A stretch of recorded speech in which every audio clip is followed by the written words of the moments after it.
السلام عليكم ورحمة الله وبركاته. النهاردة هنتكلم عن موعد مباراة منتخب فرنسا ومنتخب مصر الأولمبي. بعد لما أمامكم التفاصيل الآن، يا ريت تعمل اشتراك وإعجاب للفيديو وتصلي على النبي.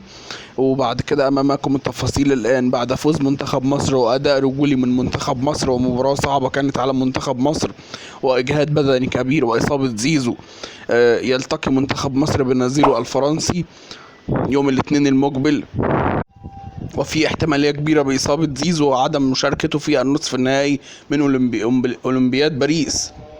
وبعد تألق حمزة علاء في صد ركلة الجزاء، وأصبحت النتيجة 5-4 لمنتخب مصر في ركلات الجزاء، وبعد تألقه في هذا المباراة، وبعد النجاح إبراهيم عادل في إدراك الفوز، وبعد النجاح إبراهيم عادل برضو أيضا في إدراك هدف الفوز في ركلات الجزاء، وفرحة الشعب المصري. نخش بقى في التفاصيل بتاعة مباراة مصر وفرنسا. كنا بنقول لكم اللي ما اتفرجش على المباراة. وتأهل منتخب فرنسا بعد الفوز على الأرجنتين في الشوطين الإضافيين، فيدخل كلا الفريقين منتخب مصر ومنتخب فرنسا ولا بديل عن الفوز، ومنتخب مصر يحلم إنه يوصل للنهائي الأول في تاريخه.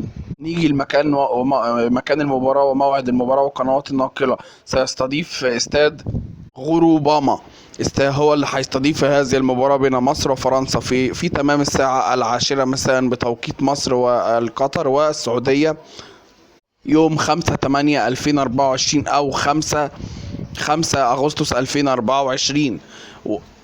أما عن القنوات الناقلة للقاء، وهي بي إن سبورتس القطرية، بي إن سبورتس 1، وقناة المغربية الأرضية، وقناة الجزائرية الأرضية.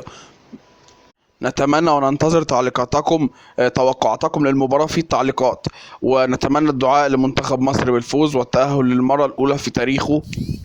والسلام عليكم ورحمة الله وبركاته. يا رب ما نكون طولنا على حضراتكم.